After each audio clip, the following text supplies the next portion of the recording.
Hello and welcome to well, it's not the normal release, the creative actually. We're going to be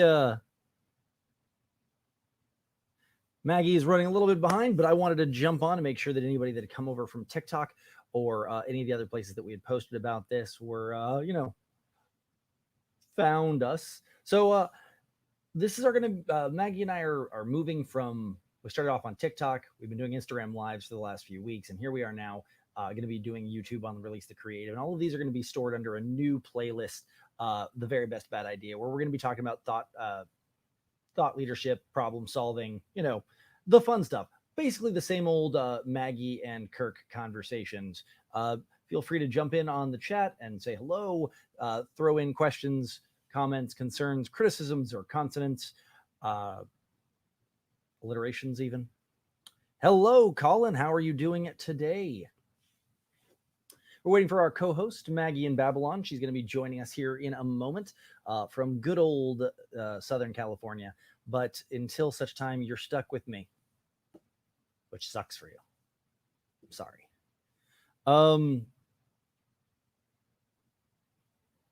But so we're really excited for those who are just joining us. Pardon me. For those who are just joining us, so Maggie and I have been doing this kind of weekly show as we've been able on Instagram Live, but for a couple of reasons, we figured we'd move it over here to YouTube Live, as it'll probably have a little bit better. That's not what I meant to do at all. That's what I meant to do. Is it will hopefully have a little bit easier accessibility to people. So how's everyone doing? It is Tuesday. It was a pretty good weekend for me, but yeah. Someone tell me, am I in focus? I look like it. Am I? Are those my normal blurry lines, or are those extra blurry lines? I can never quite tell. How are you doing today, Colin?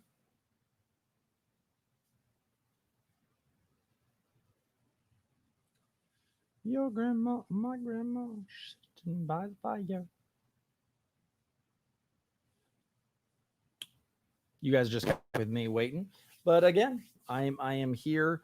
Happy. We're going to be talking about my book, The Very Best Bad Idea.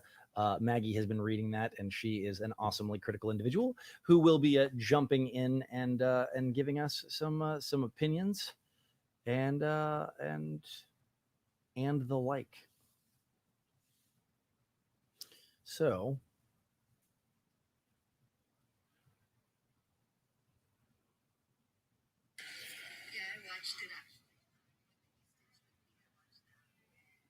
anyway, so we are just waiting. Wish I had more to say today, but it's going to be an interesting time. For those of you who don't know, my here we go. Hold on. What are you discussing exactly? That's we can absolutely discuss that. Do I mean, again, I'm so bad with names in general, as well as the not knowing the names of screen names versus thing. Here I know you as Colin. Do I know you under a different name on TikTok or a different medium or place? As I was getting ready to say a moment ago, as I wait for you to answer, I'm at about a 15-second delay. My audiobook, The Very Best Idea, is coming out April 9th. And as such, I asked Maggie to read it and tell me that it was terrible. And so that is what we're going to be doing today. Breaking down the church nationalism. That's kind of fascinating, actually. There's a lot to discuss there. I look forward to hearing that, reading that, seeing that. Okay, cool. Spindrift. Oh, Spindrift Duel Blues. Okay, cool. Yeah. I remember. Colin Brand 26. Cool.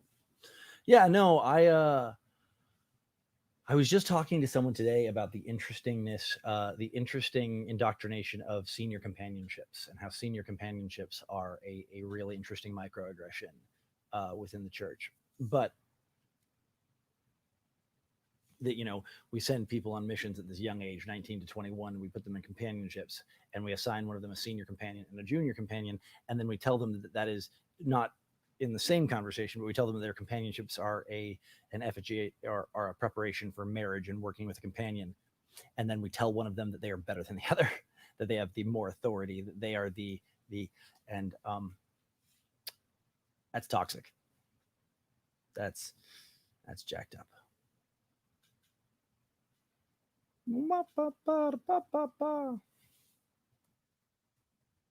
Dr. Maggie, right?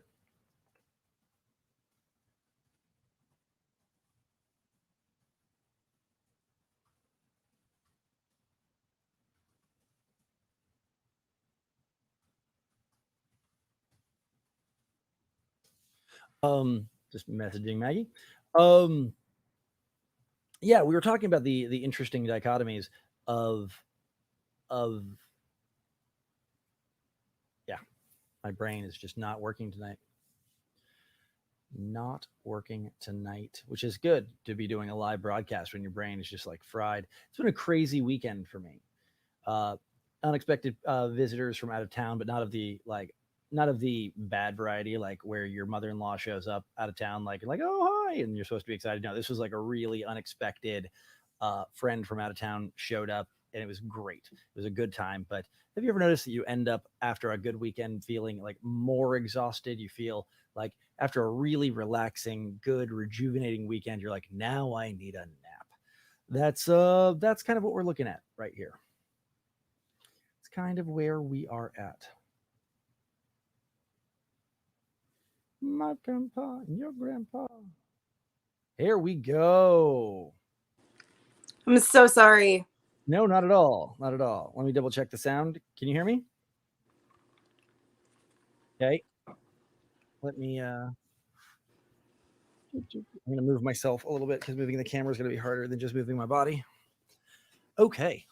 So we have Colin Brennan in the chat so far, but other than that, I was just kind of getting everyone warmed up. How are you today? I'm good. I'm just trying to figure everything out right now. Sorry. No, absolutely. It's a little bit of a learning curve. It's fun stuff. Fun stuff. I don't know if you've ever seen my studio before, so this is it. Fun things. We're just gonna. I'm like putting my hand there. You like have the studio. You're like zooming out, switching angles. I'm like, oh, let me be a Well, for the record, I was on a mom over podcast here. last week, and they were like, and I did it in my office. I was like in my office, and I was having problems. Like, you know what? Let me move my studio. And I came out and I said, they're like, why weren't you there to begin with? And I was like, because you two were in your office, and I didn't want to be the douchebag sitting in a studio. Like, I'm not about like I'm not showboating here. And they're like, no. Always go with the studio. So here I am. I hope that this doesn't like turn off my. Just trying to figure out the audio real quick. Sorry. No, it's One second. Where the heck is my? Here we go.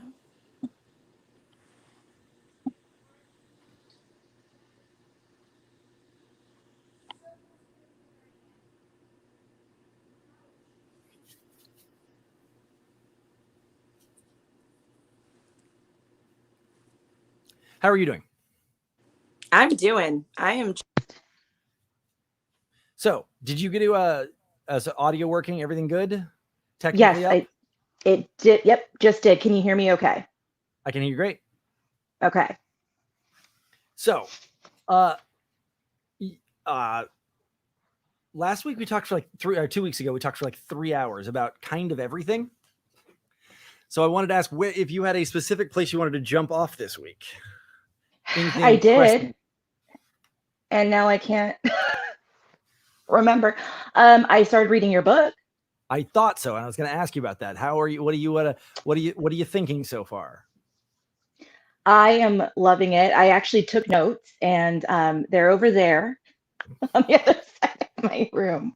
I, of course, really, as soon as I opened it up when I first got it and saw the history of thinking, I believe is what it's called. Of course, that was right there for me.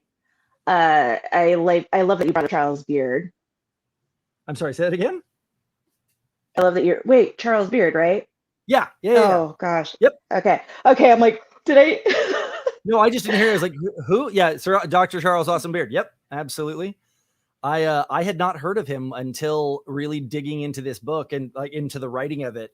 And he came up as this guy that, as I talk about in the first chapter, second chapter, one of the first chapters, I talk about how, he was massively influential and then just kind of set aside because people stopped agreeing with him. But just because we moved away from his ideas does not make his contributions any less valid or is important in their time. Well, yeah. I mean, and I think that's something that people don't quite understand about the evolution of ideas. Right. No, it's kind of interesting. Like right now, there's the cancel culture is a big buzzword right now, and right now, like people are trying to cancel Eminem, and we've just lost Mr. Potato Head and Pepe Le Pew, and books from, and some of them are really valid, and some of them are like really really positive. Like we should be adjusting, and some of them seem very posturing. They feel very like look at me, and others are a little bit eye rolling. But our ideas develop and we change, and we have to adapt and change what we know and what we do with that information. Right. I mean, there's a reason why they call it conservative, because you're trying to conserve something. There's definitely a place for, what is that old saying about tradition?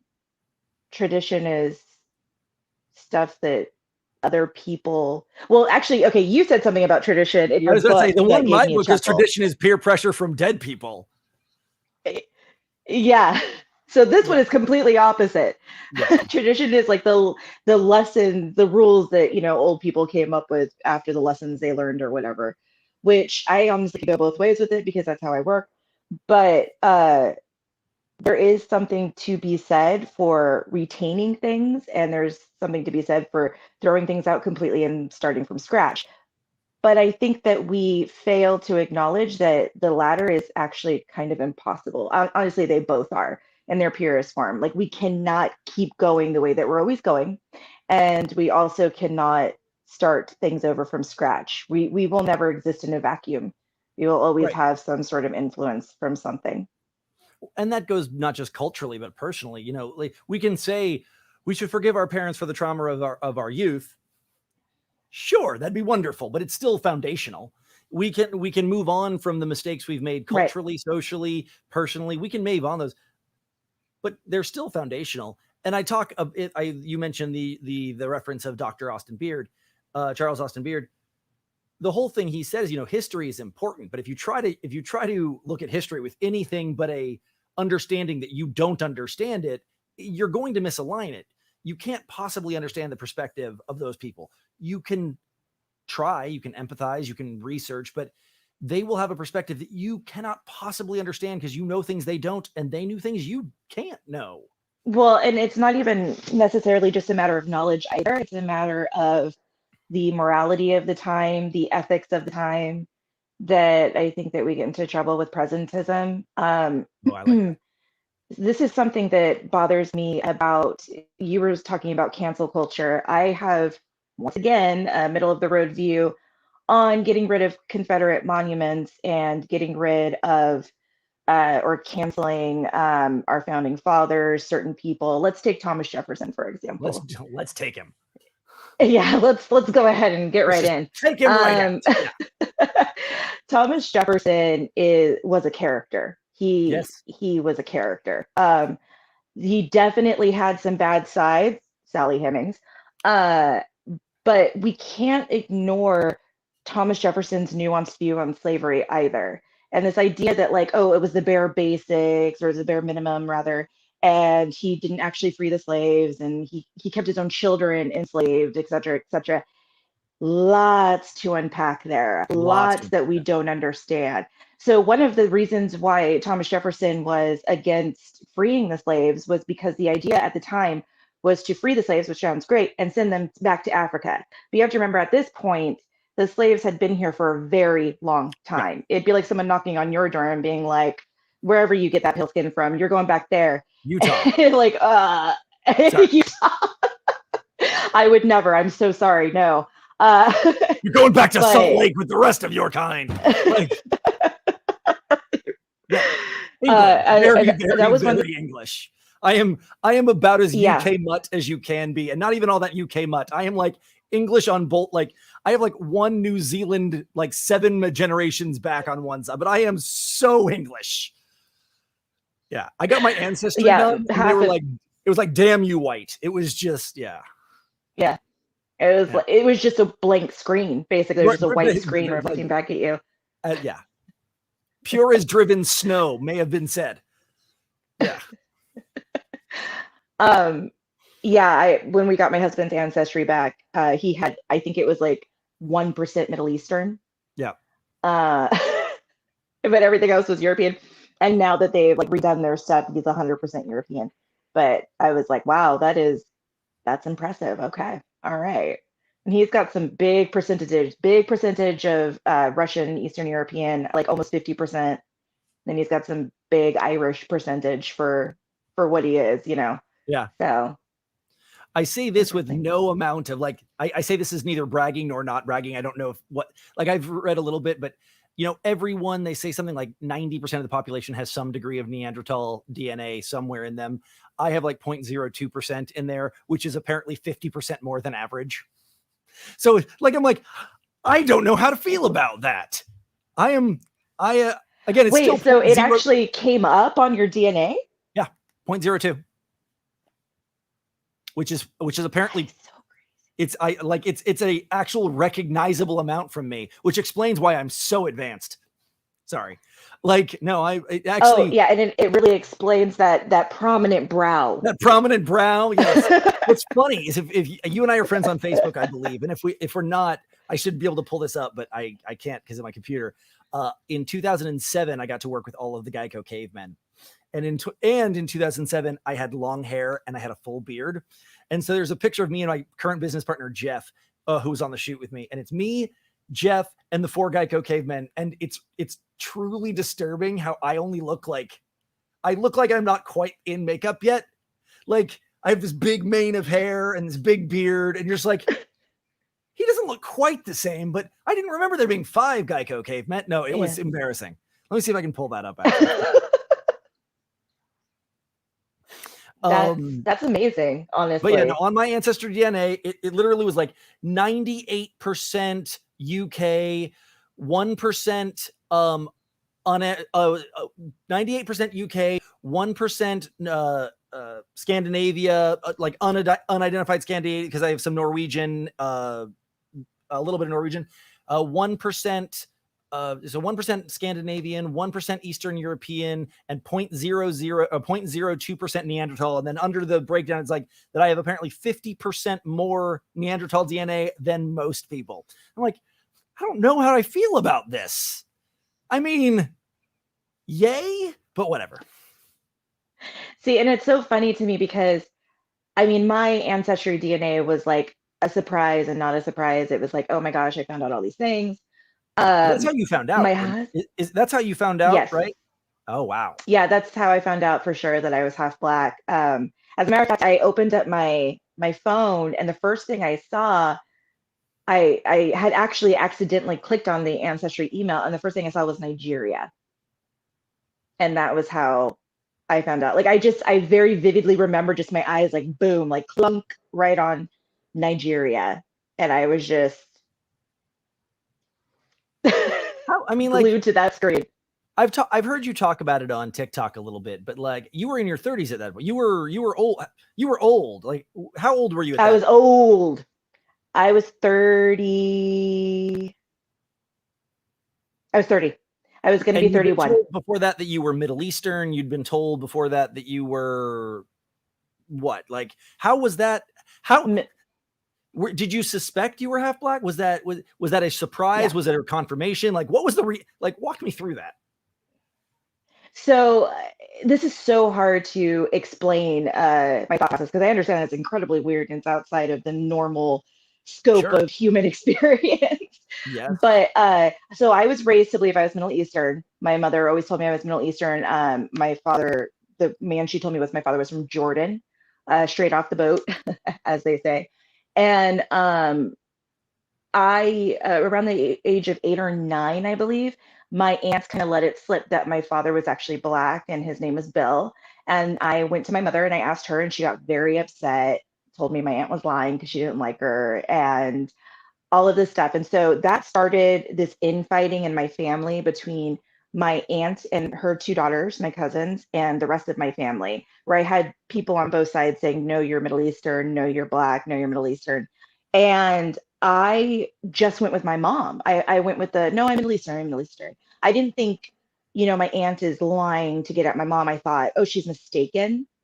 And she would always tell me, you look exactly like your sister. Your father had a daughter. She's 10 years older than you. You look exactly like her. And as I got older, I sort of had this thing in my head where I was like, we all look alike to her. Like all brown people look alike to her. Like just, totally being dismissive. But when I got into my later teens, my best friend, Ginger, male, he white as freaking paper, whiter than you. He was like, honey, That's impressive. pretty sure you're Black. Like, and he introduced me to his other best friend who's also half Black. And I started, talking to people. But here's the thing. When I made my videos, people said, how did you not know? Did you not look in the mirror? How did you not know? Here's the problem. I live in Southern California. It is very rare that people look at me and say, oh, you must be Black. Oh, you must be half Black. I get Hispanic. I lived in Saudi Arabia. So I lived in Saudi Arabia. My father's interpreter was Jordanian. His wife was from Damascus, and you could absolutely have been a member of that family. So like people, how did you not know? Because the story tracks. It just from Yeah. I mean, you could place me in so many different ethnic families and it'd be like, oh yeah, like nothing. Not cavemen, unfortunately. You've really outdone me there, but maybe if you got me in I don't know, but although I do actually have the same physique as what the cavemen used to worship, though, like the Venus, what's her butt, that nice round and the swing low, sweet chariot boobs. That definitely I could pass for, but thank you for that. You're welcome. So I just started to really push back on it.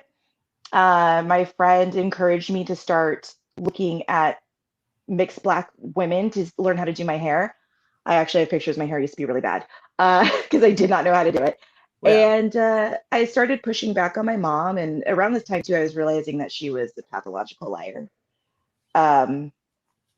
And yeah, anyway, long story short, I finally was able to take the DNA test. And at that point, I was like, I'm pretty sure I'm Black. But I'm going to be totally honest, I was hoping I wasn't.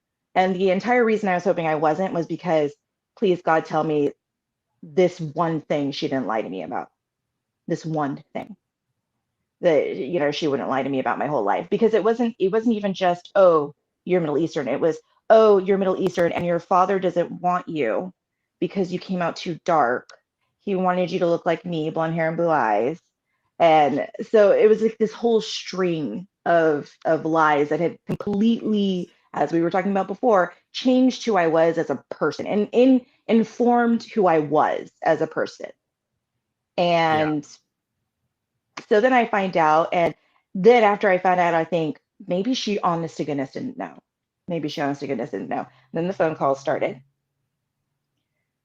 Friends of the family telling me, I heard that you finally found out. I've known all your life. Your mom knew. We talked about it. Multiple people telling me this. Weren't they telling you that though? But like, weren't they telling you that though when you were asking around? Like I thought, wasn't there infighting about you? Okay. Yes, that was my aunt. So my aunt always knew, but I'm talking family friends, people who were friends and they all apologized. They all apologized and they all basically said the same thing, which was, I didn't know if it was my place to say anything. That's fair. No, that's yeah. Fair. And I can understand that. And I was like, listen, I'm not mad at you. I'm mad at the situation. I'm not mad at you. But I get it. I mean, one of them even drove up here to see me, to spend the night at my house, talk to me face to face, talked to me about my dad because she knew him. And she gave me actually great information that helped me to track them down. My father had passed away about a year and a half before. But to my aunt's credit, she was 100% right. My sister and I could be twins.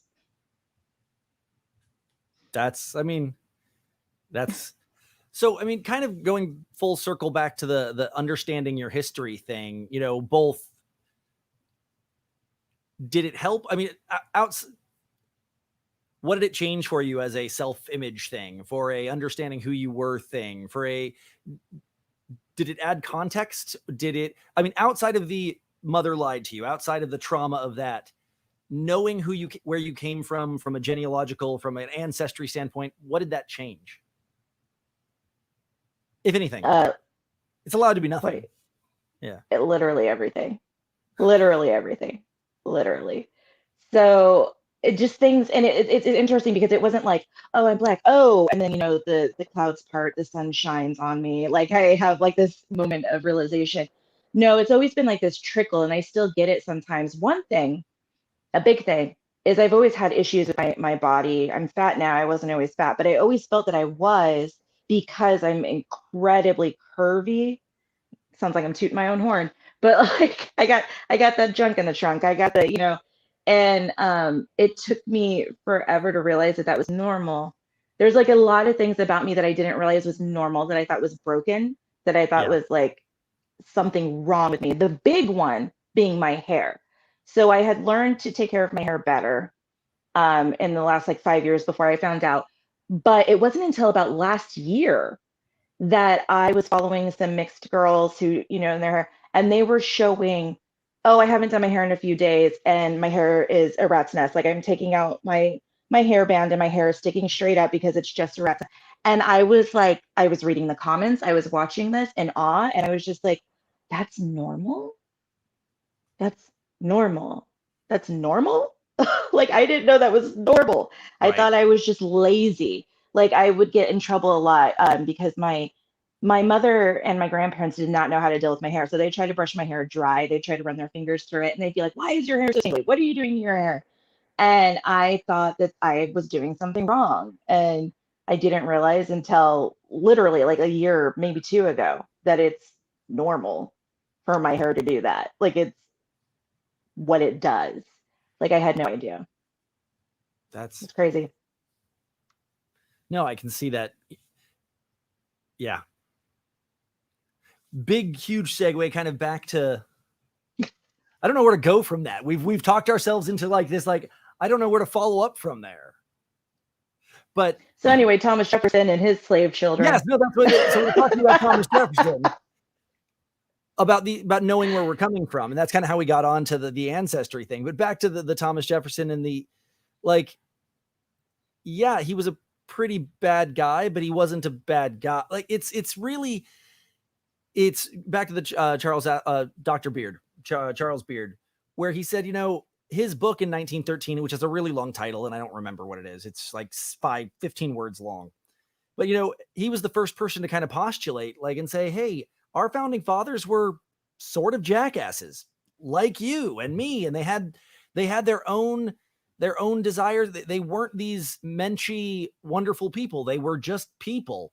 And people responded remarkably bad to that concept, because we kind of have this, even worse now it feels, but I wasn't alive back then. We have this kind of idea that our forefathers like descended Mount Vernon with the Constitution on stone tablets. Yeah. And it's just not true. They were men. They were farmers. They were Virginians. I'm in Virginia, for those who didn't get that joke. Like, I am less than 10 minutes. I could be to George Washington's house on foot in less than 3 hours. Like, I am down the street from Mount Vernon. That's where I am.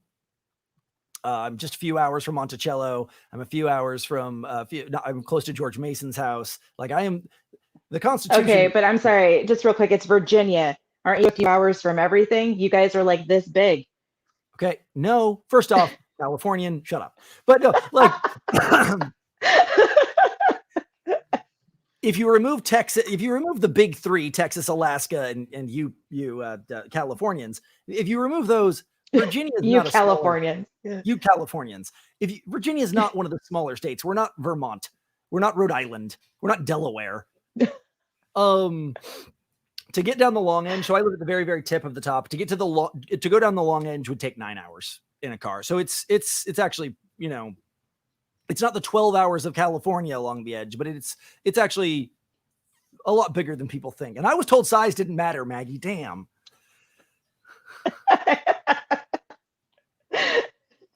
It's not the size, it's what you do with it. And we all know Virginians have produced a lot of. Finish that sentence. I want to see how you talk your way out of that. Hold on. I want to show you this real quick. I want you to see. Okay. I'm going to share my screen real quick. So this is me. Oh. I don't know how to do this better. Oh, there we go. So there I am. Oh. And so we have like caveman, caveman, caveman. Why does that caveman look different? You look like the caveman consultant. Like you came in to tell them about the culture of your people. So that I'm not sure how I feel about that, but okay. Yeah, like they took that picture, and that was just me. I was there on my bike. I had my leather jacket on. They took the picture, and I was like, I'm looking, it was like, why do I look like the fourth caveman? That's not okay. And then a few years later, I'd find out that it's just my people, really. And then I went bald, and it all went away. So how did that affect you and your acceptance of yourself to find out you truly were a caveman?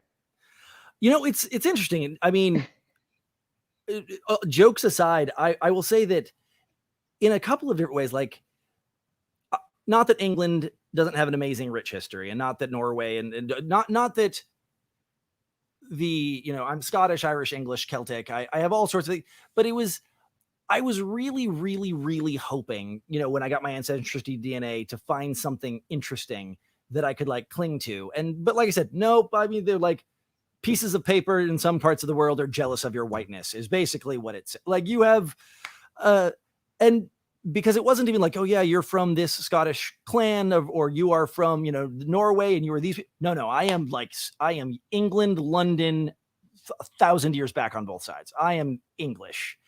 And again, not that England doesn't have a rich history. The Queen is lovely, but it truly is the most vanilla thing you can find out about yourself. And I don't like being thought of it as vanilla in pretty much any I've context. I've always wondered when they send you those results, do they also send you a tube of SPF 100? That's not nice. I mean, it's true. I burn so bad. Like, yeah, no, that'd be funny. They're like, you're going to need this. There's a meme going around that it shows this woman. It's an old meme. I've seen it a couple times, but it just showed up on my Facebook wall like last week. And it was this woman tanning, and she's very, very pale. It's like, look at that woman baking in the snow. No, not that one, the one behind her. And then suddenly you see this pale one, and you see behind her, there's one that's like actually white. Like, no joke. Like, what? You're like, oh my gosh, she's going to die. Yeah. So funny enough, that's my fourth daughter. Birdie is that white. She's incredibly white, and we actually do have to put SPF 100 on her. And I have to religiously. Her name is actually Birdie, or is that a nickname? No, that's her name. Her name is Birdie. Yeah. That's my awesome. kids. How do you spell it? Birdie. Okay, that's so cool. Yeah. You and I have talked a lot about names. I really like that, though. That's really nifty. Yeah, we call her Bird. And here's the thing, like, I don't know what to do about that. And my husband is Eastern European, and he's the darker kind of Eastern European, a little bit more olive. He gets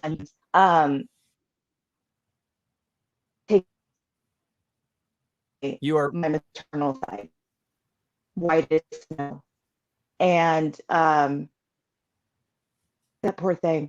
I have pictures of her with sunburn from just like one little spot that we forgot, like that we didn't get. And it is, oh, like, you know, in the every cloud has a silver lining category. It seems that you could have some fun with that, doing patterns, like baking in patterns. But yeah.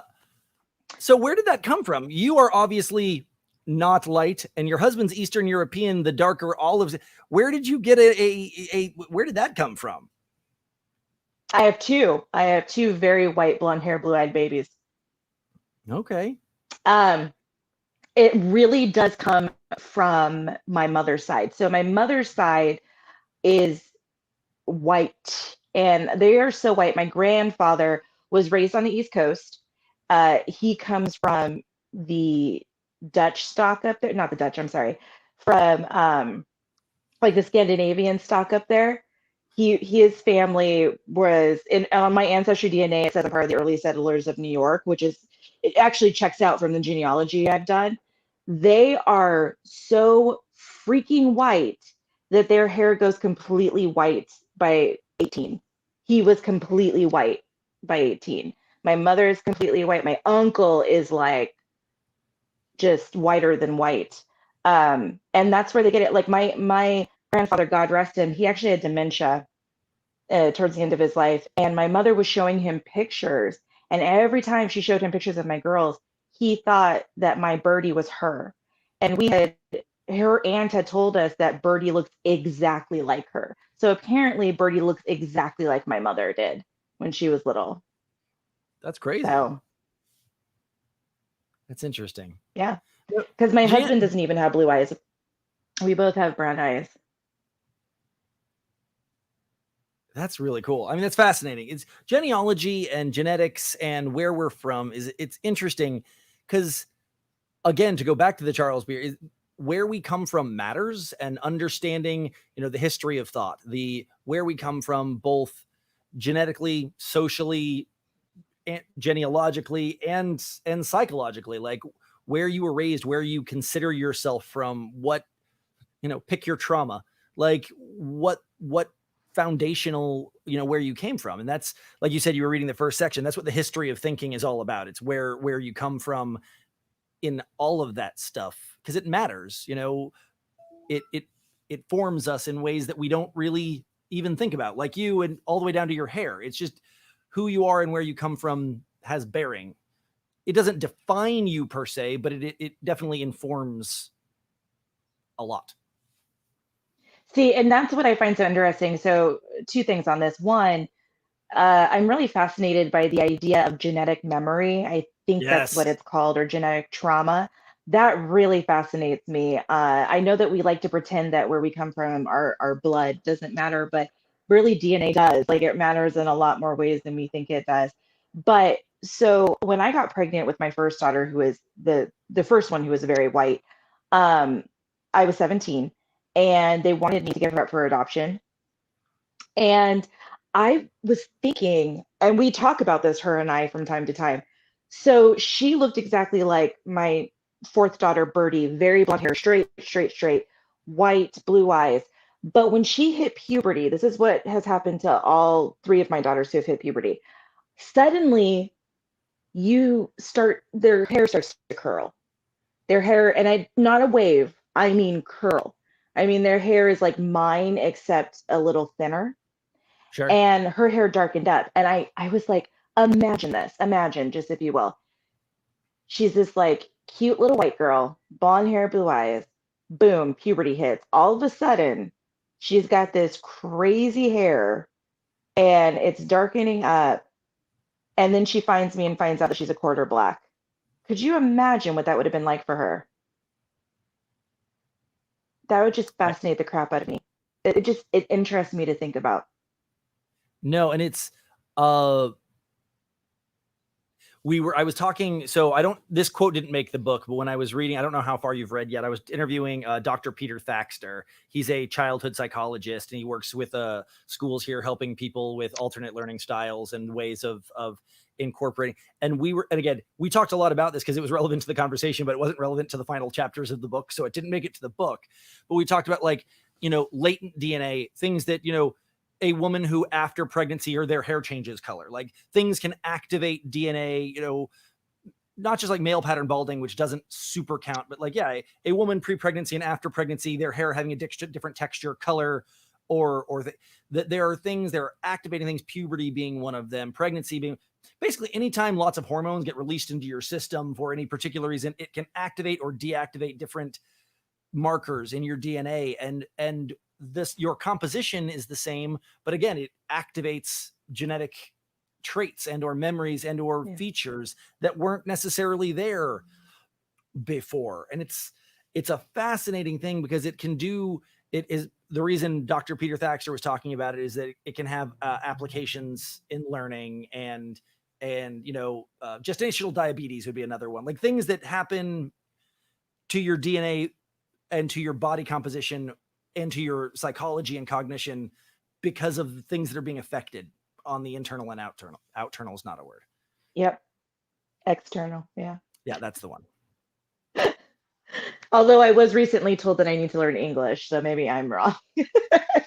Oh my gosh, you told you that was like an inside joke. Oh, did you miss that? I'm sorry. I thought that was an inside joke. You missed it. No, okay. Yeah. Okay. Yeah. I'm not super on that. I remember seeing one of the content on it, but I didn't go super down that one. No, you're right. Yeah. No, I'm sorry. I'm slow today. It was what did you do this last weekend? What day is it? Oh, it's Tuesday. Tuesday. Not much. Why? No, it's interesting. Like, I'm going to try to make this relevant so that I can like talk about it in some kind of application here, but it's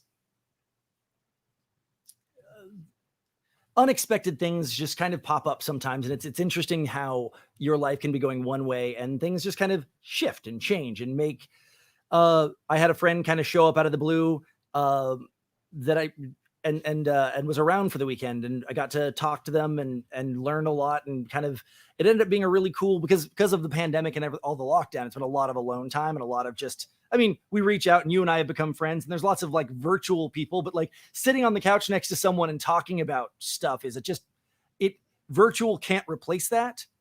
And so I had a friend just kind of show up out of the blue over the weekend. It was here for a few days, and it was just really kind of cool to have an opportunity to like just like talk and express the stuff, and that was kind of my point, is just there's a lot of nope, the entire point just kind of unraveled on me. I'm really glad that you got to meet with a friend though. Like that's really it was a good thing, but like I said, I was trying to apply it and it completely lost the thread. But let's pretend it was really profound for the purpose. It was so profound that it couldn't stay in our brain. It's ineffable, really. Words can't describe. Yeah. We more like have to sit with it. It's a feeling. Right. I appreciate you backing me up on that bullshit. Thank you. Thank you. Makes me feel much better about myself. I have to do it with myself all the time. So, my weekend was just full of the same: studying, kids, dirty house. Yeah. I'm going to attempt to do this one more time. So, okay. Back to Jefferson, where like we've gone like we were unpacking that, and I'm going to hand it to you this time because I keep trying to make a point and then I lose my own train of thought. So there's lots to unpack about who he was. Mm-hmm. Where were you going? Did we go where you were going with that? No, but let's see if I can figure it out. Cool. Let me see if I can talk myself there. I think we were talking about cancel culture, yes, and exactly where I agree and disagree with it. Okay, because I have like a nuanced take on cancel culture. Obviously, sometimes it's, whatever. Sometimes it makes a lot of freaking sense. But I think we kind of have a throw the baby out with the bathwater mentality. We cannot expect men like Thomas Jefferson, men like George Washington to have been saints in the modern perception of the word. And I understand that a lot of this is reactionary to what we grew up with, especially you and I as other millennials. Yeah, I included you in that, even though I think you're like Gen X. But nope. I am a first wave millennial. Don't you lump me in with them? Yeah, I'm 82, and by almost every metric, it's either 81 or 82 is the first year. So I am either a Zennial, which is 77 to 85, or I am a first wave millennial, but I am not Gen X by almost any metric. Yeah. Oh no, my children are Gen X. That's how not Gen X I am. So Gen Z. No, they're Gen Z. Crap. Gen X would be my brother who just commented. Yeah. Oh, I'm sorry, Gen Z. No, well, actually, this is where I talk about the time traveler. But back to Thomas Jefferson. Yes. This has to be a thing with us now. I want to be on episode 20 and being like, okay, circling back to Thomas Jefferson. Like, seriously, in 7 weeks, we're just gonna so back to Thomas Jefferson, and those that have been with us are gonna get it. Yeah. Yeah. Crap. Okay. So one of the things with Thomas Jefferson, we talk about how awful he is, and that's fair. But here's the thing: people are not 100% bad and 100% good. Sure. I think we maybe have one exception to that rule, which I can't really say his name on TikTok. I'm not sure if I can say it here. So one of the things that people criticize Thomas Jefferson for is maintaining his children, keeping his children as slaves. But something that people don't seem to understand, especially with Sally Hemings at the time, because she wasn't freed either. She wasn't even freed on his death. So his children were freed on his death, but she wasn't. The laws in Virginia at the time really made it difficult for them to be free and still remain together. It was incredibly important that they still remain together. I'm not trying to paint Thomas Jefferson as some saint, as some like kind soul who whatever, but there's always a lot more nuance that we don't consider because we view things from our present understanding. And our present understanding is slavery is wrong. And yes, slavery is wrong. But we also have to understand that there were definitely times where that was the system in which one had to exist and work, both as a slave and as a free person. And, damned if we do, damned if we don't. And I try to tell, the way that I try to explain this to my kids is imagine your great grandchildren are thinking about you and how they met you when they were young and how they loved you, but you used to eat meat. How did they used to eat meat? They went to zoos back then. Like all of these different, what if you were viewed as this horrific human being, even though you did such great things, you found the cure for cancer, but you know what? You liked your chicken nuggets. And in 2 generations from now, go on. Sorry, go ahead. No, go ahead. Go ahead. I was just going to say 2 generations from now, PETA's going to be the equivalent of the UN. And don't you wish evil upon me, Ricky Bobby?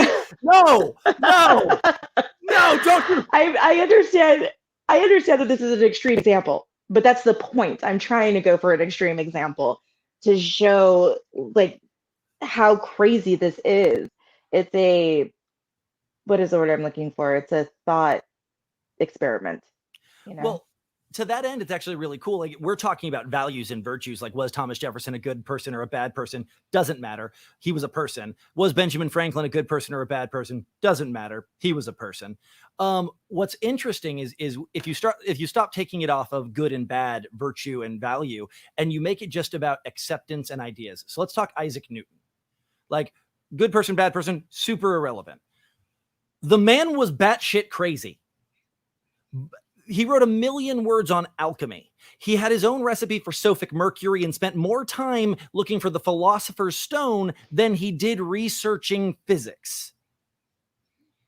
But we don't talk about that because it makes him seem crazy.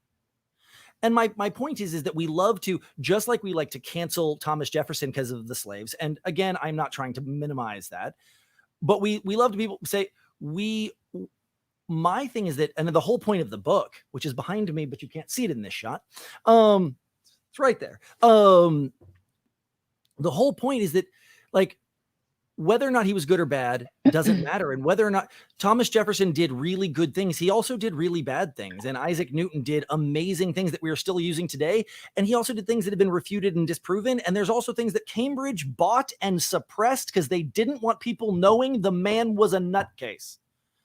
Like, why are we right? so quick to it throw comes out? down to. Go ahead. Go on. No, I was like, why are I we want to so hear you finish your quick to thought. throw away?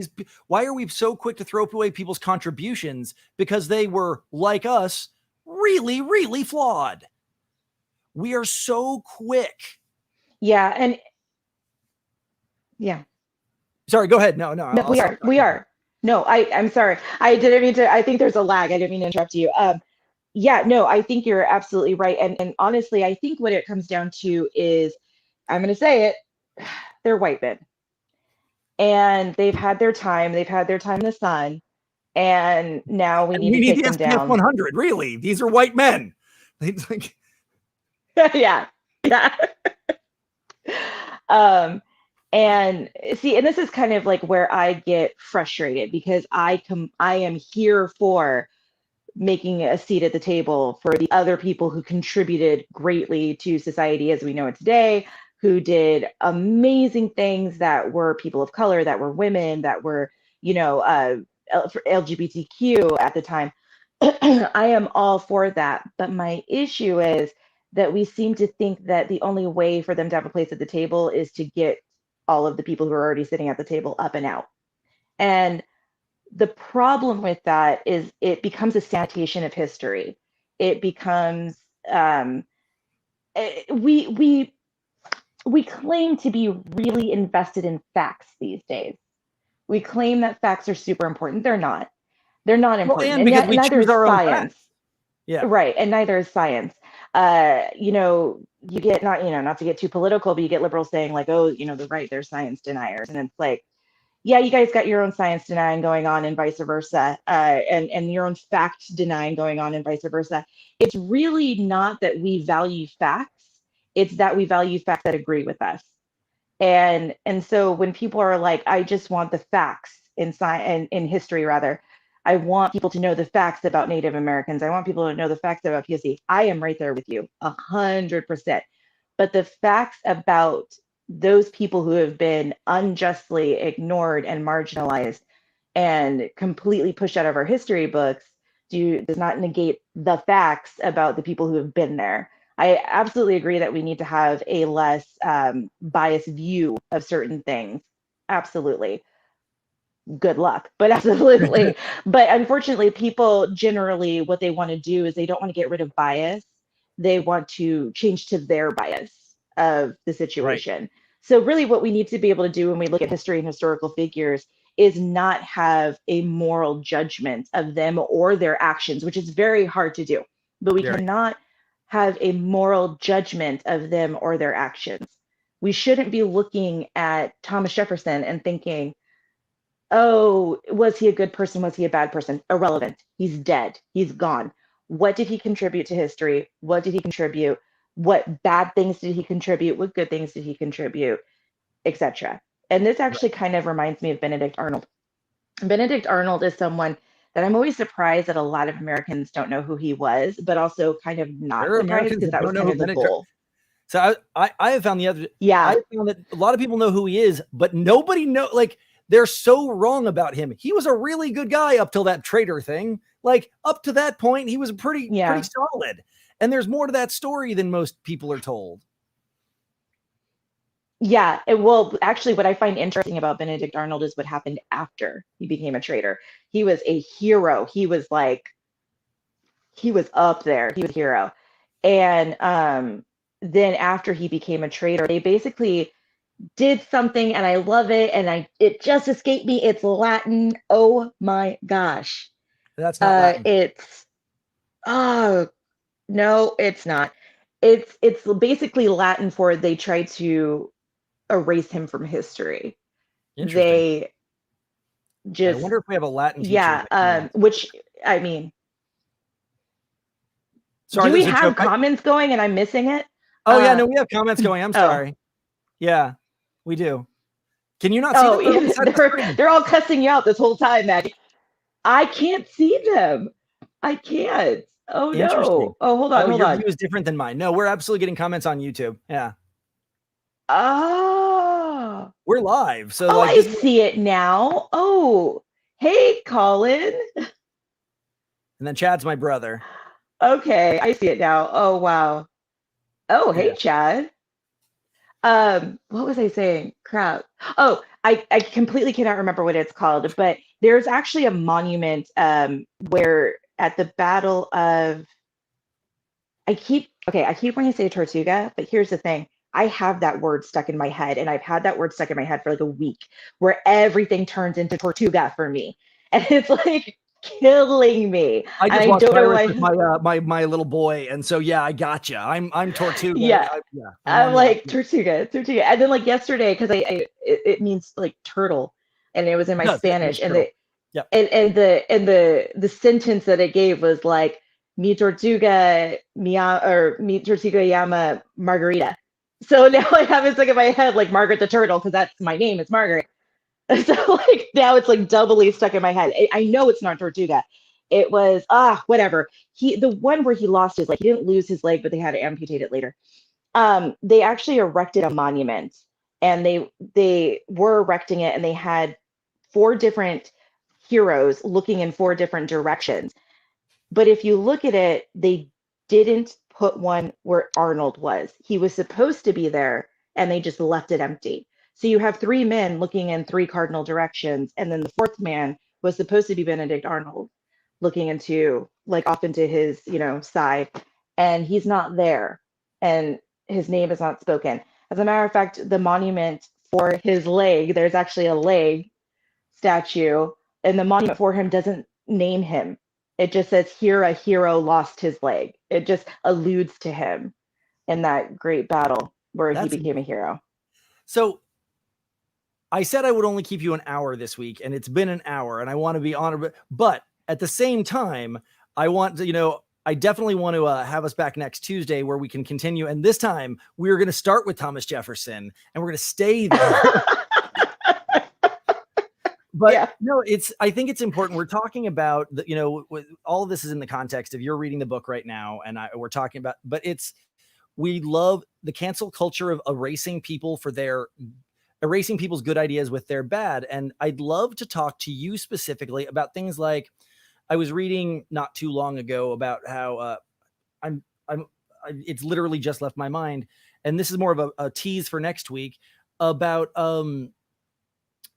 the organization of like the International Comedians Society or something and they've removed Bill Cosby from the hall of people of their honorees. I'll find the exact organization, and there's an interesting my book, Chad, The Very Best Bad Idea.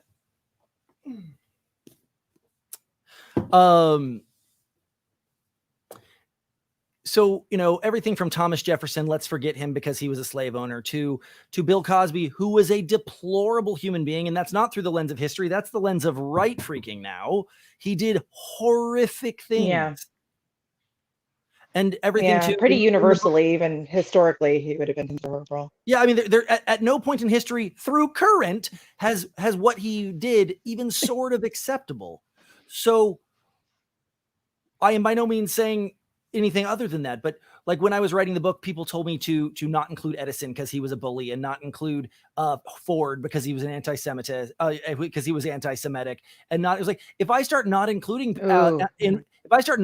innovators and groundbreakers because they were assholes, I won't have any people left. And here's the thing that really bothers me. Is that we still include them when we like them. Not saying you, I'm saying in general. I always go for the low-hanging fruit of Margaret Sanger. I think it's because she shares my name. But can we just talk about how horrific eugenics is and how disgusting it is? But we totally are fine with still having the Margaret Sanger Award and all of this. Recently, like I think last year, someone criticized Susan B. Anthony was upset that we still idolize Susan B. Anthony, because she really did do the women's movement on the back of women of color. She really, that's a whole other thing, but Right. we still do that with people that we maybe shouldn't. I guess what I'm saying is either be consistent or don't. Like either be consistent or don't do this nonsense. No, I You are absolutely right. I'm studying history right now, and I have yet to find a historical figure who wasn't crazy or an asshole or some horrible mix of both, yeah. male, female, or otherwise. They Well, really were all awful. Because, to a certain degree, to make history, you have to make a splash, and to be a person. And again, this goes into this in the book, and I'm going to keep saying that because that's the entire purpose here. Is that to make a splash, you have to be completely uncaring about the society. You have to be free from the call of the tribe. You have to be completely free of what the tribe. And whereas that's going to do great things and let you swing for the fences, it's also going to make you probably a bit of an asshole. Or well, what you're saying is you have to be a high functioning sociopath. Yeah, that's more or less what I'm saying. Because we are genetically and we are evolutionarily programmed to need the pack. That is why public speaking is so terrifying, is that the idea of losing the pack is the truly scariest thing that our evolution has. I'm not afraid of public speaking at all, for the record. But okay, hold on. I'm sorry. Let's go back to Thomas Jefferson. No, I'm kidding. No, but really is gonna be, you just you just hit me, because when I was reading that, I wrote a note down. I'm not afraid of public speaking. Yeah, I'm not. Either. Yeah. And that when I'm terrified you of wrote that bees. out like it was, I'm terrified of dogs. I have a dog. It's a phobia. It's not just a fear. Like, it is a phobia. So there's that. But yeah, so when I read that, I had to pause, because what you said was logically sound. It made complete sense. But I had to sit and think about it. Like, so why am I not afraid of it? Like, I could literally, 50 people could come to my door right now and I could go out there and start shooting the shit. Excuse my French. No, what's funny I could is stand up and just. Yeah. What's interesting for me particularly, you could put me at Madison Square Gardens in front of 10,000 people in my underwear and I wouldn't care at all. You put me in front of 5 people that are in my realm of influence and I will clam up, because I am not afraid of losing the masses. I'm afraid of losing my group. Like, yeah. I'm afraid of losing that. Yeah. But my whole point there, my computer just told me it's about to die because it's not plugged in, which is my bad. But oops. What it really comes down to is that what I really do want to tease for next week is that I want to really start unpacking why we cancel people for all of these reasons. Some of them moral, some of them affiliated. They voted for this person in the last election. I'm not going to eat at Jimmy John's anymore because the CEO is a big game hunter, and that somehow is relevant to the tastiness of his sandwiches. And it's, sorry, I just got a text from my brother. Anyway,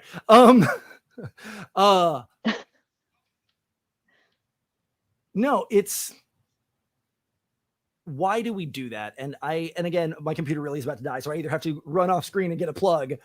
Do you have more time? Because you said an hour. Do you have more? Go ahead. Do it. Go ahead. Give me a second. I'll just talk to myself, which is it's far more terrifying than talking to other people, let me tell you. I'm my own worst critic. I can just awkwardly, who was it? Marco Rubio? Just be like awkwardly, what did he do? He grabbed that water bottle, he twisted it off, and then you just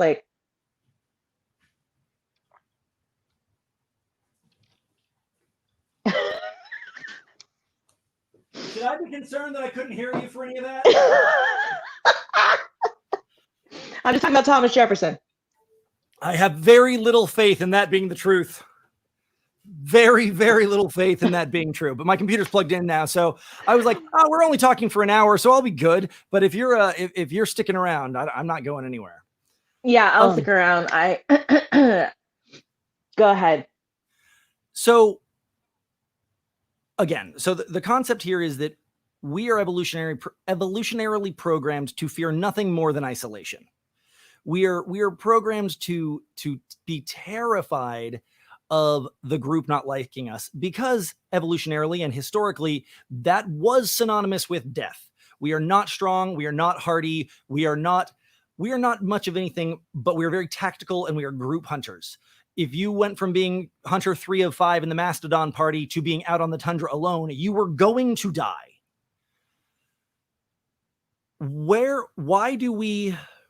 So my question is, on the other side of that, why are we so quick to cancel people and cast them out onto the cold? We're afraid of being cast out because it meant death. But the part that we don't talk about is, why was throwing someone out of the party such a real threat? Why do we cancel people so quickly? Why do we throw out Isaac Newton, Cambridge, his own alma mater, totally suppressed some of his writings so that people wouldn't find out about his weird theories.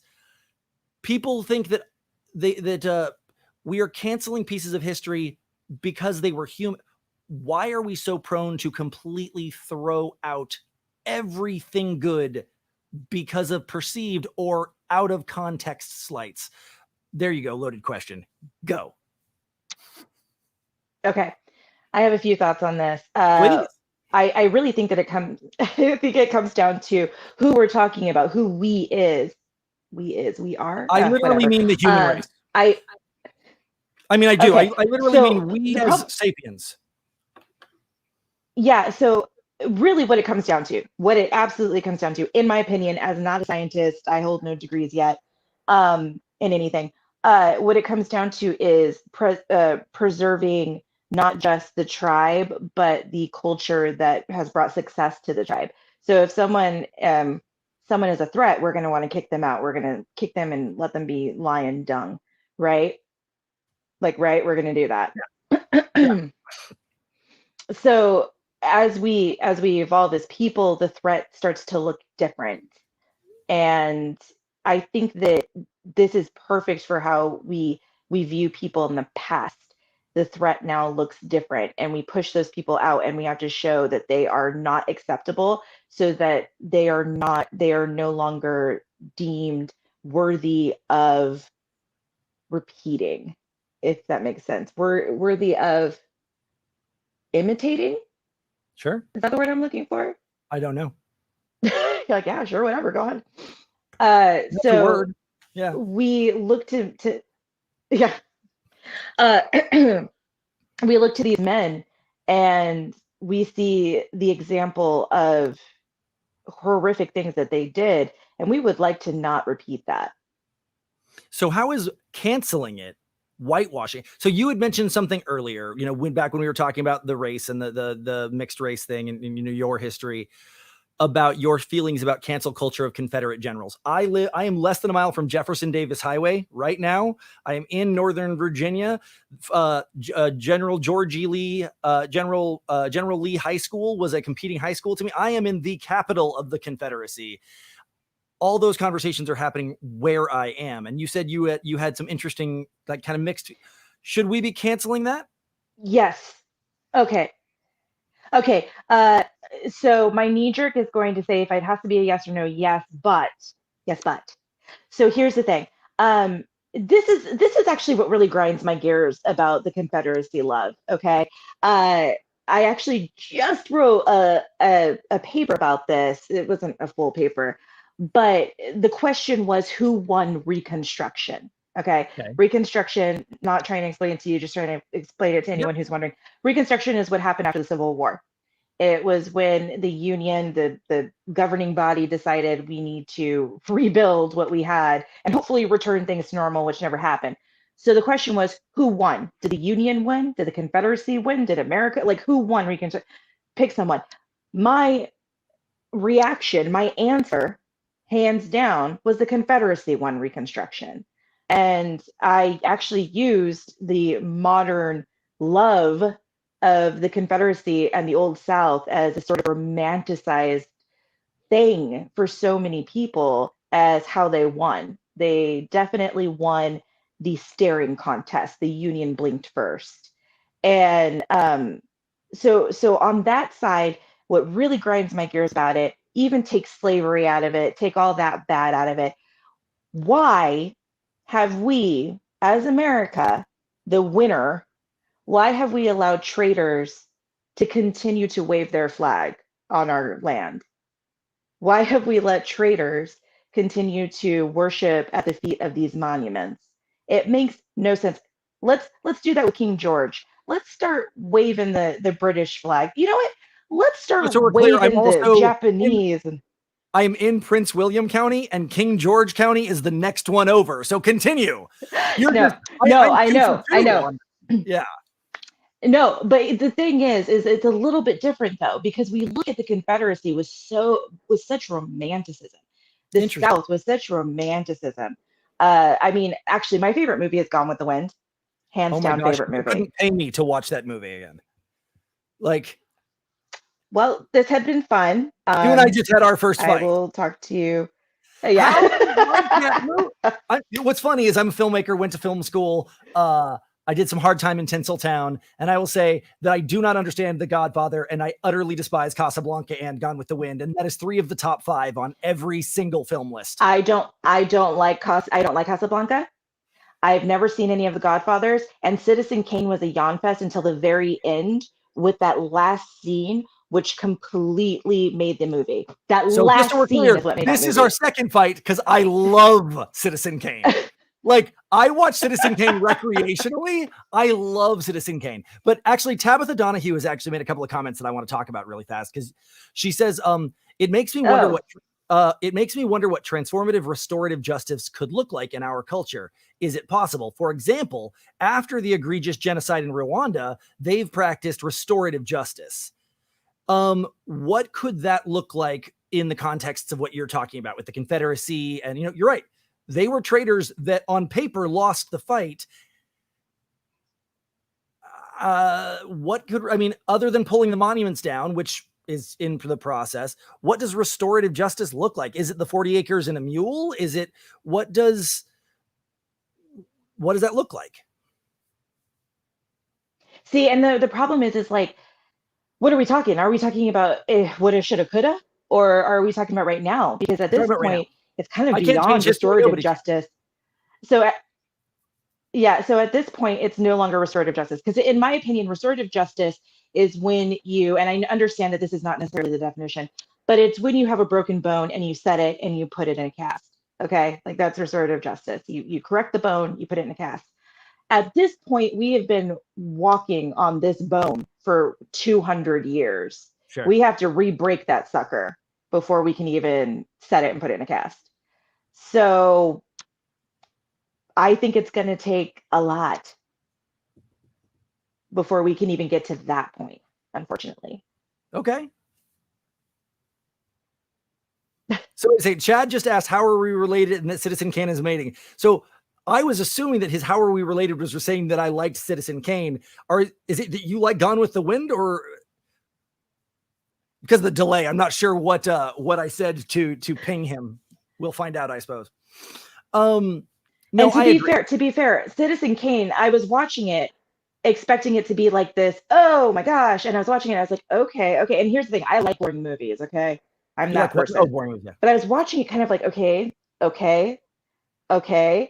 And it wasn't until that last damn scene when all of a sudden the entire movie just made so much sense. I mean, my husband and I will randomly just start talking about it years later. Want me to read your tea leaves and tell you why you didn't like it? And I'm not even kidding. I can. Okay, go ahead.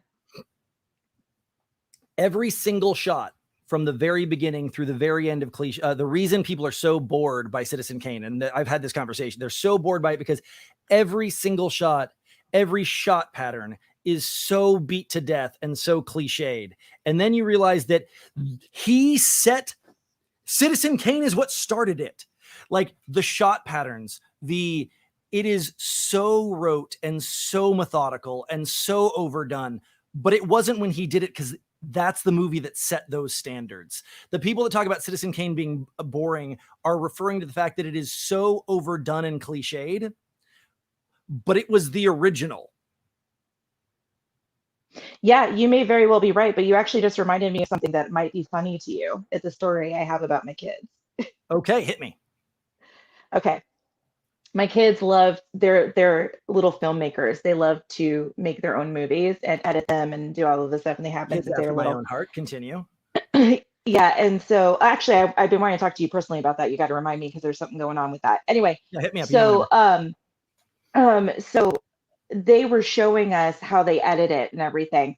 And they really liked to do this certain effect. And they would do this certain effect all the time for dramatic effect. And by the way, all of their movies are comedies. So they're making fun of like the dramatic effect, right? And I was like looking at it and I'm like, okay. And they're showing me how they do it. The effect that they were using was called Ken Burns. Yeah. And they were saying, oh, we like to do the Ken Burns. And they didn't realize that Ken Burns was a person. Yeah. They just thought it was Ken Burns. Like that's just the what is it? That's just the transition that they use. Yeah. Ken Burns. So that they would be using it like an adjective or a verb, like, oh, we're gonna Ken Burns this, you know? And I was like, Ken Burns, Ken Burns, Ken Burns. Like I was like, come on, Ken Burns. I was like telling and then my husband comes home and I'm like, Ken Burns. Like, oh my gosh, they call this. It's literally called the Ken Burns.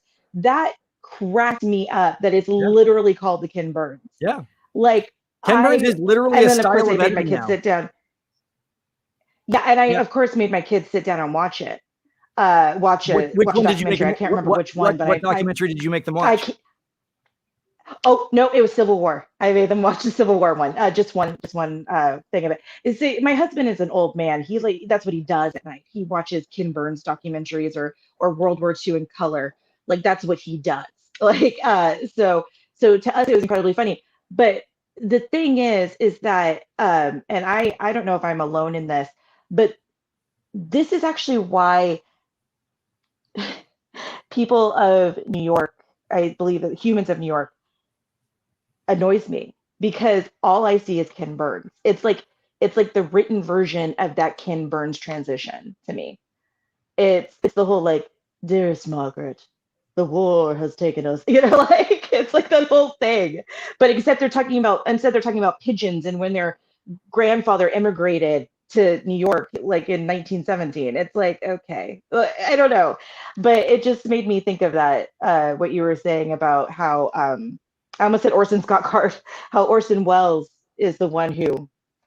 Yeah. One of my favorite stories. No, like some of my favorite filmmaker stories come from the sets of not Casablanca, from Citizen Kane. We're gonna have to go back to Thomas Jefferson here in a second, but like everything from, you know, before him, set positions and camera positions were very rote. There was very specific places for them. And he wanted a low angle shot. So they put the camera from the normal sticks to the lower sticks. You've heard the story, I assume. He wanted a lower angle shot. So he took it from the standard sticks to the lower sticks. And then he had them put it on the floor. And when they couldn't get it, he went and got a fire axe, chopped a hole through the studio floor and said, start digging. I'll tell you when to stop. And it's just, he was the first person to break the mold. And correct me if I'm wrong about Orson Welles at the time. He was in his 20s, was he not? He was like 27, 25. He was very, very young. Yeah. And I mean, and here's another good example of cancel culture. He would go on to marry Rita Hayworth, one of the most unbelievably, she was Gilda. She was a sexy star. No, she was a bomb. A siren. Thank you. A siren. Everyone wanted to be with Gilda. Everyone wanted Rita Hayworth. And in her memoirs, after their divorce, talked about his alcoholic abuse and how he was just a truly, truly problematic human being. Does that make, and again, I believe her. He seems like an asshole, especially when you know the subtext behind what Citizen Kane actually was. And it was a takedown piece for William Randolph Hearst. Citizen Kane is a takedown movie aimed at William Randolph Hearst. This man was 25, 26 years old, swinging at the fences, trying to take down the modern equivalent of Bill Gates or Elon Musk. He was doing such amazing things, and he grew up to be an asshole. Go figure. My question is, does that in any way invalidate the contributions he did do? So this is what I'm actually trying to get to with the Confederacy. So I've already said my traitor bit. I've already said the issues with that. I have one exception, and I bet you can guess who it is. Nope. I won't make any guesses. Robert E. Lee. Why? Because Robert E. Lee was an American. Because he wanted to do because he only did it out of loyalty. Is that where you're going with this? No, because he was an American hero before the Confederacy, and the reason why the loyalty part is interesting as well. But he was an American hero before the Civil War. He was a big name before the Civil War, which is one of the reasons the Union wanted him on their side so badly. But on the flip side, I find it incredibly interesting that how we don't really talk about Sherman, and I think there's a reason we don't talk about Sherman, because he was diabolical, honestly. His march was it was something. But I really think that Robert E. Lee deserves credit for being the American hero he was pre the Confederacy. Does him joining the Confederacy out of loyalty to his country, to his, countrymen or whatever from the South, does that negate what he did for America? And we also can't ignore that Robert E. Lee was instrumental in the surrender as well. You're going to have to explain that, because I can make a lot of jokes about the phrase you just said. So he was instrumental. Yes, he's the biggest quitter they had. He's like, he was really instrumental in them quitting. Man, what a hero. Nobody quits better than Lee. Like, what do you like? No, here's the thing. A lot of the Southerners wanted to just keep. It's amazing that the Civil War lasted as long as it did, because the South got their butts handed to them over and over again and refused to surrender, refused to stop. Lee, at the end, was like, okay, this is what we're going to do. This is how we're going to do it. Let's have some diplomacy. Let's figure this out. And that is actually something that's worth something, in my opinion. No, I agree. Like he's the one who negotiated the peaceful surrender, as opposed to the continuing flogging of the South. To quote one of my favorite stories from go ahead. Oh, I was just gonna say, we really should normalize and be proud of people who know when to say when. Just saying. Yeah, absolutely. One of my favorite quotes, one of my favorite stories from Gone with the Wind, is actually not from the movie, but from the premiere. And it was from the scene where Scarlett O'Hara is walking, and they have all of the Confederate soldiers laid out in the streets, and they're all being bandaged up. It's after that famous scene. Yeah. Yeah. Mm-hmm. And remembering this movie came out in the 1930s, and the Civil War, there were people that were still alive, old, but it'd be like our grandfathers that are still alive from World War II. It wasn't that long ago when that movie came out. And there's this famous story. I don't remember what his name was, but apparently one of the grandfathers of the studio exec was there, and they're watching the premiere, and it gets to that scene, and an old man yells out, "Bullshit. If we had that many people, we'd have won the war." Because there's just people. Bullshit. I got a story for you. My husband, too bad he's not here, because this is literally his favorite story to tell people about me. So a few years ago, Gone with the Wind was re-released in theaters. Yes. And he took me to see it. He got the day off. He took me to see it. I was so excited. And so we get there. We are the youngest by about 60 years in that theater. And I stick out like a fly in a glass of milk. Everyone, that might be the most descriptive way of saying that. Oh my gosh. Wow. Okay. So bunch of white gray-haired people, right? And then it's me and him, like literally almost in the center of the theater, just me and him sitting there. We were getting looks like people were like, "Oh, okay, the youngins are out." See Gone with the Wind, like love that movie. So we're sitting there, and they start playing it, but the sound isn't working. And so of course the gray hairs are like, "Oh," they're getting all angry. And so I yell in my best like Colonel Sanders accent, "The war of northern aggression rages on." Like as long and my husband died laughing. Like he still to this day laughs so hard about it because That's he good. was like, of everyone in the theater, you were the only one who could make that joke. And I'm like, That's and true. I made it. So, my business partner and I, who might be the only human whiter than myself, we were talking a few months ago. It was just before COVID, as a matter of fact. There was kind of some hubbub about cancel culture, specifically canceling Gone with the Wind, and about how saying that we need to stop glamorizing this racist film. And I got a little bit self-defensive, saying that it wasn't a racist film. It was a film about racist times. And it went back and forth. And I was reading a lot of debate about this. And before I go into the nuances of the things that I learned and saw, I'd be interested to hear you, who I know are, attuned to all this and like the film, where you stand on, is the movie racist or is the movie about racists? Both. The movie is absolutely racist, and the movie is about racist. It's about the racists of the South and the North back then, but it's also about the racists of Hollywood during the 1930s. It uses a lot of really offensive Black stereotypes and tropes. I mean, the Mammy character, the Sam Now, character, hold on like real quick, it's though. incredibly. Let's pause. I want you to continue, but the Mammy character, Hattie McDaniel's the first African-American woman to ever win an Oscar. Yes.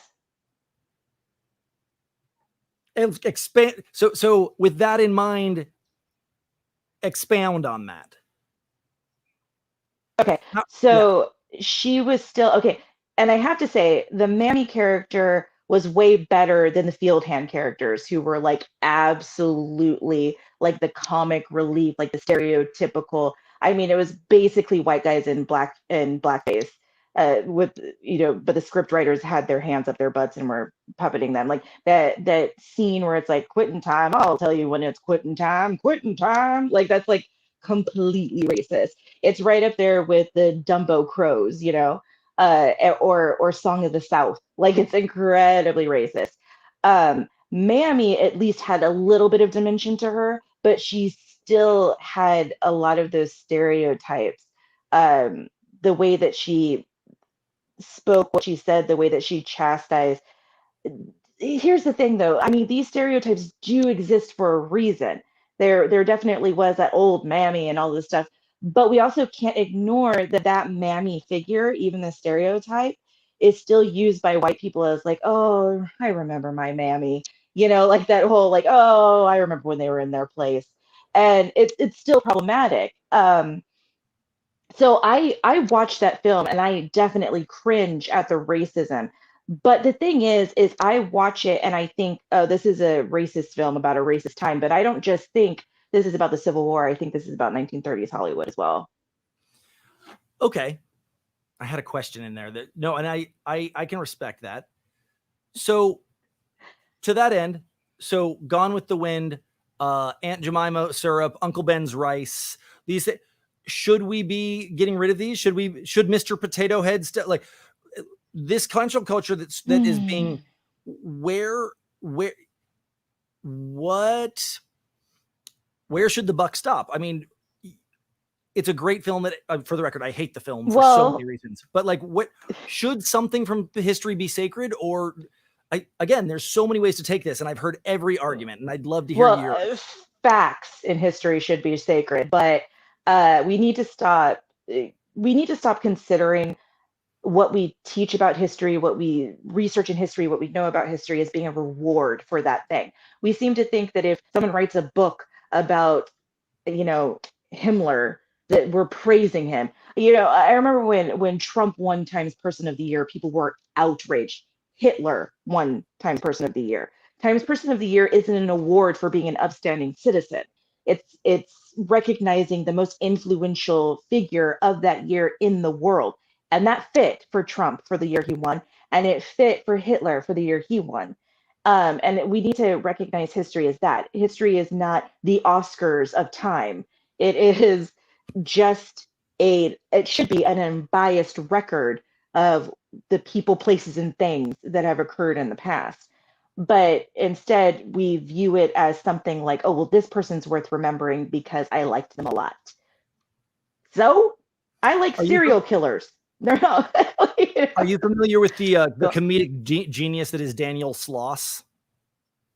That sounds super familiar. So fix that. Like he's a Scottish gentleman, a little younger. He's younger than us. He's younger than me, younger than you. I think he's 28, 29. Daniel Sloss, Scottish. He is the most amazing comedian I've ever seen, and I mean that. And I watch a lot of stand-up comedy for a lot of different reasons. He is the only person that I watch his comedy is remarkably dark and remarkably offensive, but I don't find it dark nor offensive. Whereas I don't like offensive comedy, like I shy away from it. But he does this whole bit in his most recent, which is an HBO special called Daniel Sloss X, where he says, look, I tell a lot of offensive jokes. And if I tell one that offends you, that is okay. You're allowed to be offended by any of my jokes. But if you are offended by any of my jokes, have the decency to be offended by all of them. Offended by all of them. Yeah. Because saw that coming. Yeah. Because like all of my jokes, I think that you can't pick. You can't say, oh, I love that joke about fat people because I'm not fat. But when you talked about this, you crossed the line. That just means I made a joke that got too close to you. Like if you're going to be offended by any of my jokes, be offended by all of them. He's not wrong. He's definitely not wrong. But I would push back in the sense that I think that there's an issue today where we actually do expect for our feelings to be protected. Don't mean to sound like a Trumper when I say that, but there is a level of expecting our feelings to be protected. And within that, there's a level of deeming that other people's feelings aren't as worth it. If I were to start making, I have made a bunch of jokes about your race. I've made a bunch of jokes about your skin color. I've made jokes about your brow. Do the same to me and let's see what happens in the comments. My white fragility is wounded. I'm going to cry into my giant, so I'm going to cry myself to sleep in my allergy-free pillow tonight. Like, yeah. See, but there is that point where if you were to dish it back at me, there would be a problem. But there's also a reason for this. When I'm making fun of your skin tone or whatever, it's funny because it can be. When you start making fun of my skin tone, I start wondering if you're hiding a hood and a rope. So it's like, you see what I'm saying? Like, it's not the same. I don't have a hood nor a rope. My question is that justify that for a second. Truly justify that, because you're right. If I made a totally good-natured, that I love you. We've been talking for about 7 months, 8 months now on TikTok. We have had many conversations on like, what is it? Oh, justify that. And I'm not trying to justify the opposite. Like in the opening scene of the show Scrubs, in the very opening scene, JD, very white, talking to Turk, very black.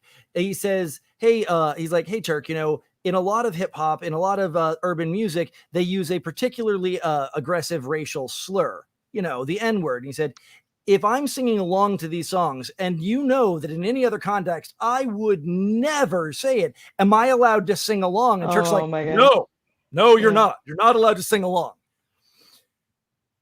Why, truly, I'm not saying when whites are being evil and awful, but when it is good humored, when it is me talking to my friend and you talking to yours, me needing SPF 100 and having a Cro-Magnon brow, it's all in good fun. But if I tried to turn that and I'm not even going to come up with an example for fear of why is that different? And I know the answer, but why is that different?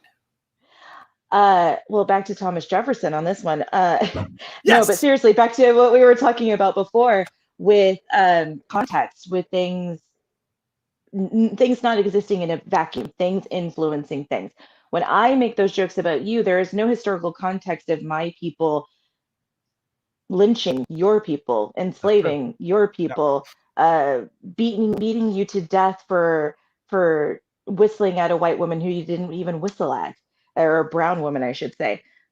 When you say that to me, I've got that. I have to actually sit back and wonder, oh, wait, is he one of those? Because this is actually something that happens. When I was a kid, my grandparents managed an apartment complex. My grandmother put the fear of God in me over a group of boys that she rented an apartment to. She said to never go near them. Turns out they were skinheads, and they had huge swastikas and SS on their neck and all of this stuff. She told me never to go over there. I was no longer allowed to play in that area, etc. A few years ago, we went on a homeschooling trip, and I was standing there with my kids, and one of the dads walked up next to me, and I just looked over, swastikas everywhere, SS, skinhead. He was wearing a European Brotherhood shirt. I was scared. I was legitimately scared. I started thinking about everything that I was doing. I started wondering if I should chastise Birdie. So Birdie is my very white one, but she's also my very hyper one.